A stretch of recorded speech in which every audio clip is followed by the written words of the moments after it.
Good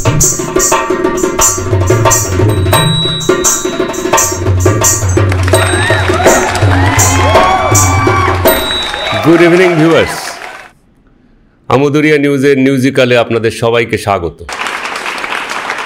আমি কিশোর, খবরিলালের ভূমিকায় এবার নিউজ উইথ মিউজিক্যাল, যার আগের পর্বগুলো দারুণ সাড়া ফেলেছে বলে আমরা প্রতিক্রিয়া পেয়েছি আমাদের পেজে। আপনারা এটা ইউটিউবেও দেখতে পাবেন আর ফেসবুক পেজেও পাবেন, মিউজিক্যাল, নিউজ উইথ মিউজিক। আজকের বিষয় খুবই সাধারণ বিষয়, যেটা পড়াশোনা করতে গেলে, রচনা লিখতে গেলে যে রচনাটা নিয়ে হাসাহাসিও হয়, আবার যে রচনাটা শিখতেও হয় সবাইকেই, সে বাংলা মিডিয়াম হোক, ইংলিশ মিডিয়াম হোক, হিন্দি মিডিয়াম হোক। মোটামুটি আপনারা একটা ধারণা করে ফেলেছেন, আমি বুঝতে পারছি। আজকের বিষয় হলো গরু। তো গরু নিয়ে বলতে গেলেই তো অনেক কথা উঠবে, যে এত বিষয় থাকতে গরু কেন? দেখবেন বেশ কয়েক বছর ধরে দেশের শাসক দল, বিরোধী দল, তাদের নেতাদের অনেকেই কথায় কথায়, বক্তৃতায় এই গরুর প্রসঙ্গটা তুলে ফেলেন। না, এই গরুর টাকা, গরুর টাকা কে পাচ্ছে তারা নাম বলেন, কখনো নাম না বলে তার আত্মীয়তার সূত্র ধরে তাকে অভিযুক্ত করেন, আবার পাল্টা সেই গরুর টাকা কে কিভাবে আয় করছেন, বিরোধী দলের কোন নেতা গরুর টাকা পাচ্ছেন, এসব নিয়ে কথাবার্তা হতে থাকে। তো গরুর টাকার প্রসঙ্গটা আপনাদের কখনো কি মনে হয়েছে যে এটা ঠিক কি? মানে একটা গরুর, তার জন্য এত টাকা, কত টাকা? একটা স্বাভাবিকভাবে আপনার মনে হতে পারে। তো প্রথমে বলি, ভারতের যে আমদানি রপ্তানি আইন রয়েছে, তাতে কিন্তু আমাদের দেশ থেকে গরু অন্য কোনো দেশে রপ্তানি করা যায় না। তাহলে এই যে গরুর টাকা, তার মানে কি বেসরকারিভাবে রপ্তানি হচ্ছে? না, তাও নয়, চোরা পথে যাচ্ছে। এবার আপনি ভাবতে পারেন যে একটা গরু এখান থেকে চোরা পথে, ধরুন অন্য একটা দেশে, ধরুন বাংলাদেশে চলে গেল, তাতে কি এমন টাকা পয়সা, কি এমন লেনদেন? শুনুন, বছরে, মানে আজ থেকে 10 বছর আগের একটা হিসেবে দেখা গেছে যে বছরে শুধু ভারত থেকে বাংলাদেশে $50 লক্ষ গরুর লেনদেন হয় চোরাপথে। এটা আমেরিকার লস অ্যাঞ্জেলস টাইম একটা সার্ভে করে তারপর এই রিপোর্টটি পেশ করেছিল, এবং সেই হিসেবে, সেই পরিসংখ্যানেই দেখা গেছিল যে বছরে 20 লক্ষটি গরু ভারত থেকে বাংলাদেশে চোরাপথে যায়। কিভাবে যায়, কোন পথে যায়, সেগুলো আলোচ্য বিষয় আমাদের আজকে গরু রচনায়। তো এই যে এই বিপুল সীমান্তরক্ষী, পুলিশ বাহিনী, রাস্তায় নাকা চেকিং,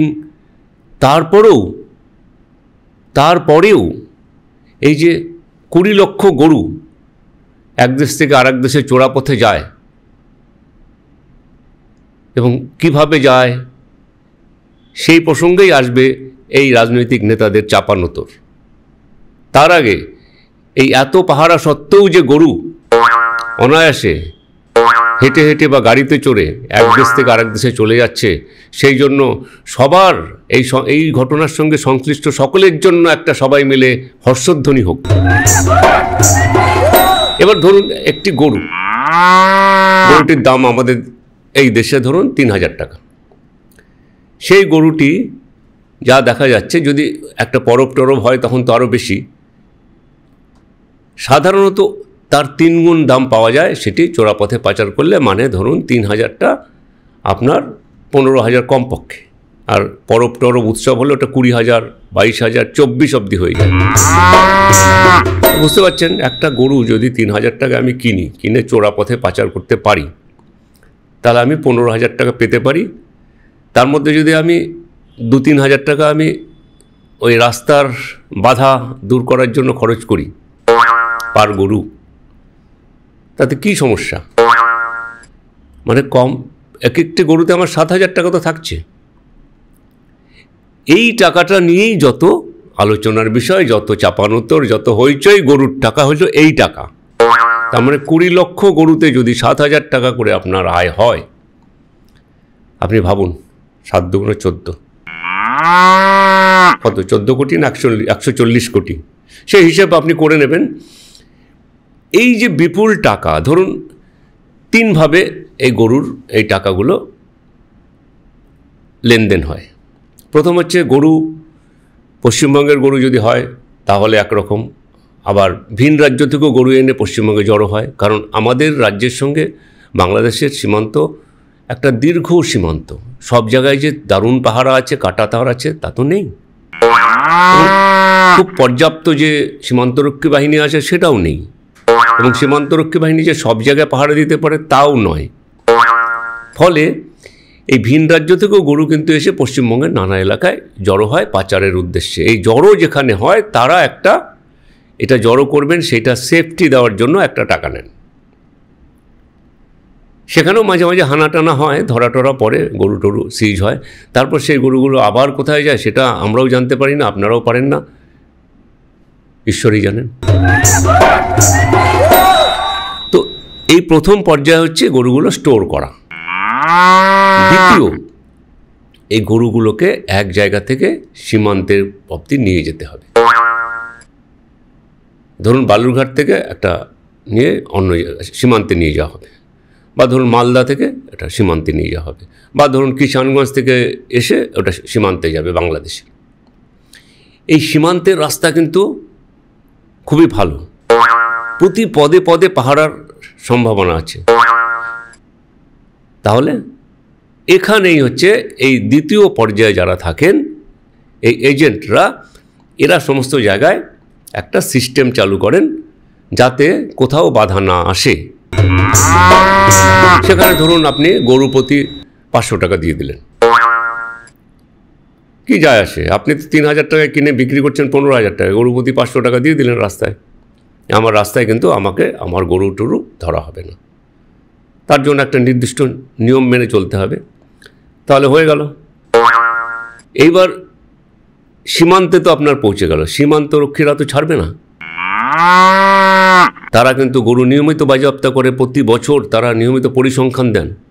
তারপরেও তাদের নজর এড়ানোর জন্য সে সীমান্তে থাকে যারা, তাদের কখনো কখনো রাখাল বলা হয়, রাখালিয়া বলা হয়, যাদের কাজটা কিন্তু সবচেয়ে কঠিন, যে এ প্রান্ত থেকে ওই প্রান্তে গরুটাকে পৌঁছে দাও।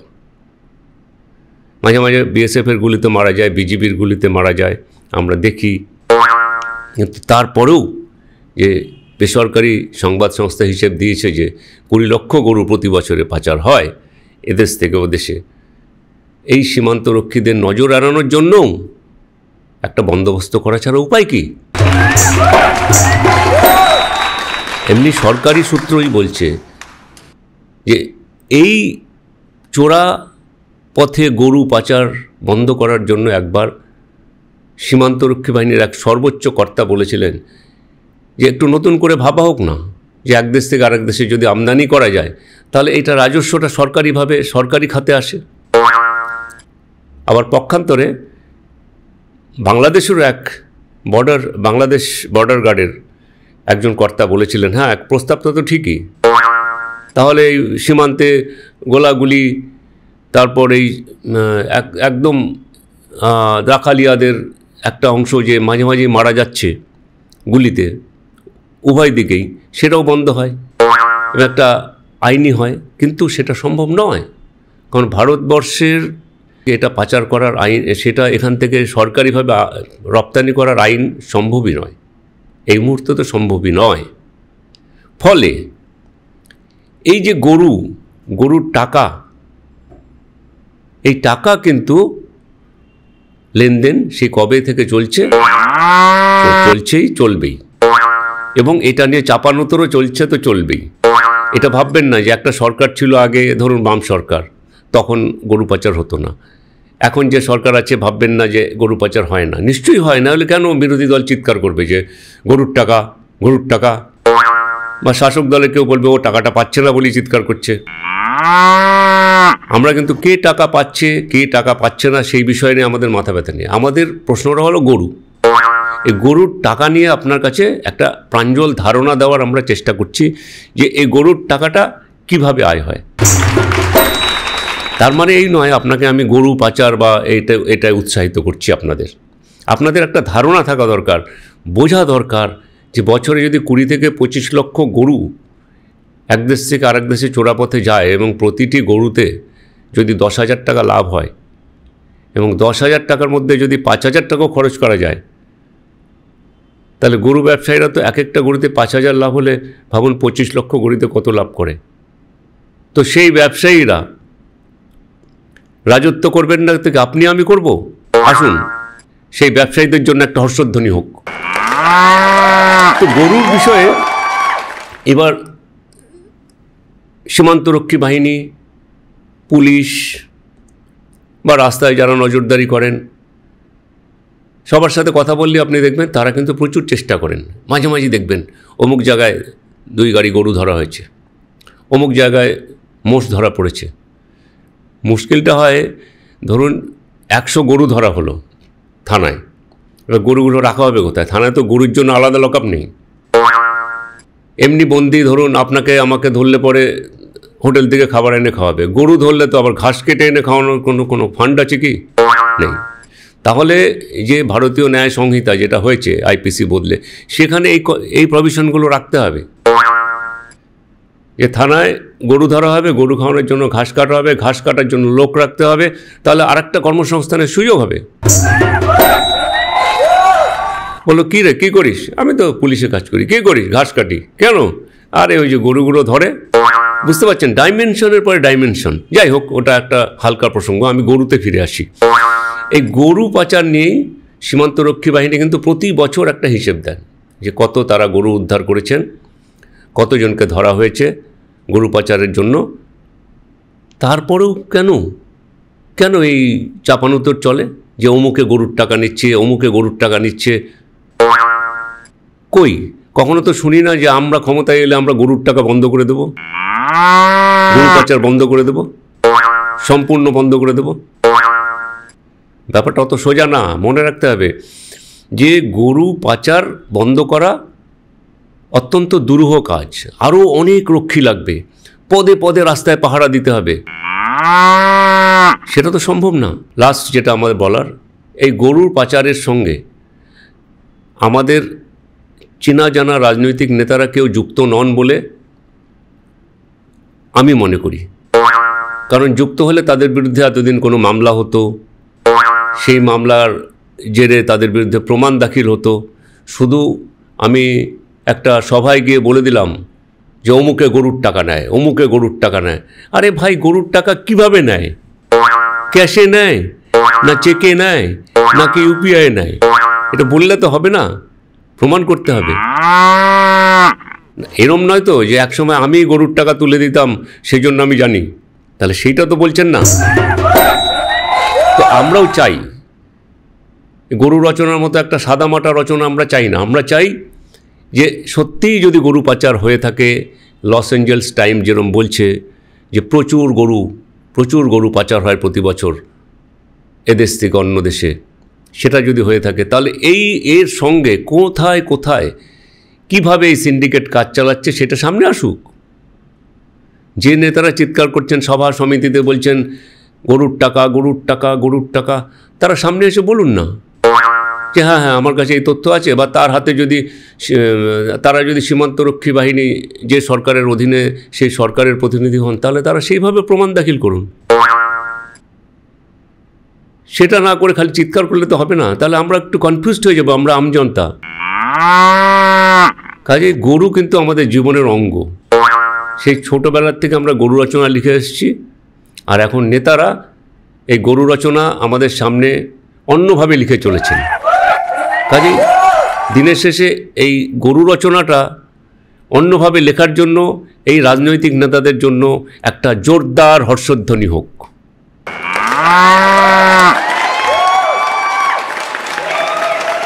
আবার ফিরবো মিউজিক্যালে এইরকমই কোনো একটা রচনার বিষয় নিয়ে।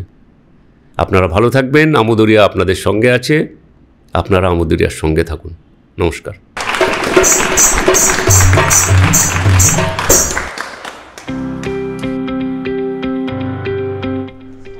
আবিরায় এখন দীপাবলির কালেকশন, ট্র্যাডিশন আর ট্রেন্ডের মেলবন্ধন। শিলিগুড়ি কাঞ্চনজঙ্ঘা স্টেডিয়ামের পাশে তিলক রোডে। শুধু পোশাক নয়, আবিরার শাড়ি বলবে আপনার দীপাবলির গল্প।